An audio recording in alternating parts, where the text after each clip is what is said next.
I feel like I'm the least qualified person to be making this video because I'm like thicker than bricks.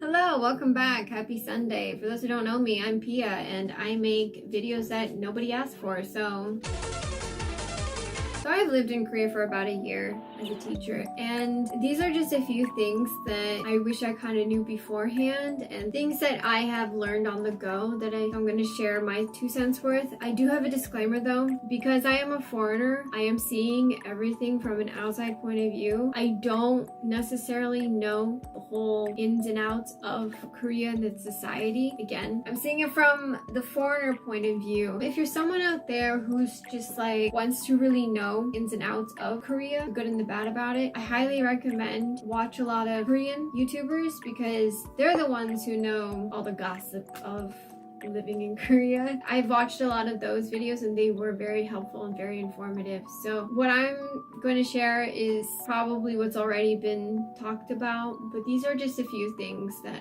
I have witnessed and are in my opinion. So just a disclaimer. Okay, first thing that I kind of wish I knew about, but T-Money cards. These are your T-Money cards. These babies are going to be such a help in your life and everyday life. These are the cards that are going to help you get from point A to point B with transportation. If you get on a bus, if you get on a subway, or sometimes even in taxis, how you pay your fare is with the cards. You can get them wherever. Like, you can get them at convenience stores, you can get them in like subway stations and bus stations, even at the airport. When you buy one of these, and essentially what you do is you take it up to the cashier and you give them a certain amount of money that you want to be put on this card. For instance, I need to put 20,000 won on here. I will give them 20,000 won. They'll scan the money in. You've got 20,000 won of fare in this card. And then when you get on the bus or the subway, you just scan it in. When you get off, you scan off, pretty much it. So second thing to think about is fruit and vegetables.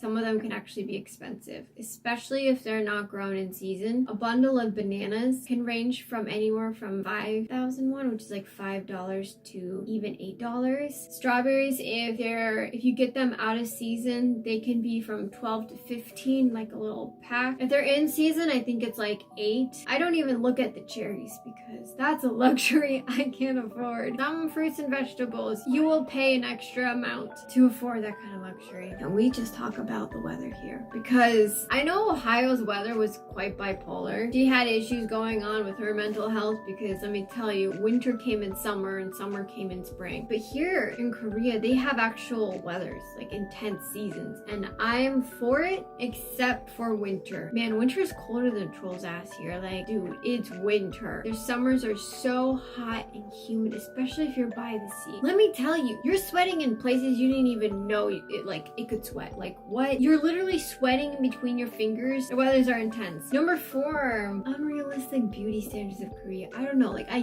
get that it's the 21st century, but I also get they have this mindset of like being 50 shades of pale is a thing, and I'm over here being like, but it's not, it's the 21st century. So for all of my rich in melatonin ladies and gents out there, I highly recommend you bring your own supply of foundation, concealer, powder, like your own cosmetics, because let me tell you, if you're placed in a rural area, majority of these beauty stores like Olive Young, they won't carry your shade. I'm not saying Korea doesn't carry those shades, but if you do order those shades in Korea, they're going to be very expensive. You'll buy them in Seoul, so just keep that in mind. Bring your own supply of your makeup collection, unfortunately. For my people out there who feel anxious about eating alone, don't feel anxious about eating alone. It's actually very common to eat alone out here in Korea. I'm one of those people that had anxiety eating alone or going to a cafe alone because I was like, in Ohio, like if I did that, I would get looks and people would be like, oh, she lost it. Or just like the whole mentality of like, what's wrong with you if you're eating by yourself? But here in Korea, like nobody gives a shit. People mind their business here. So don't be afraid to go out and explore, and if eating or enjoying a drink alone scares you, don't. It's okay. You'll be fine. My next thing I kind of want to point out that I've had to get used to is no personal space. And I'm not talking about like someone brushing your shoulder on the street and like knocking into you. I'm talking about how like you go to the store and you're out checkout and you got someone literally right next to you breathing down your neck and you're just like, excuse me, why are you here? That's very common. There's no boundaries, no personal space, no personal bubble or whatever. They're right up there with you. This one actually bothers me a lot.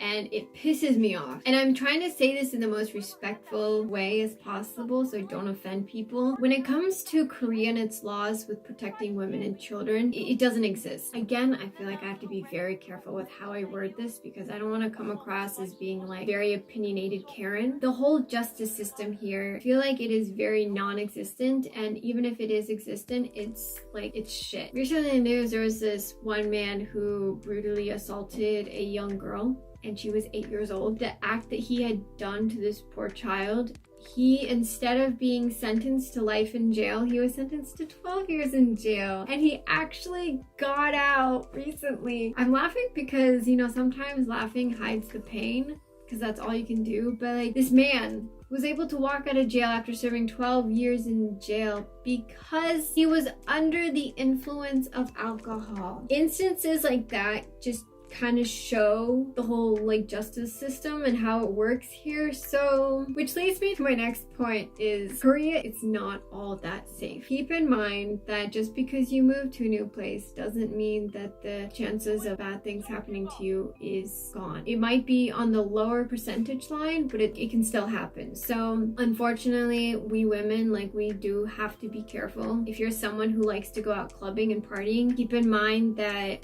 there's a drugging culture when it comes to clubbing. So make sure when you go out clubbing, you're with friends and you visibly see your drinks being poured and you keep an eye on it.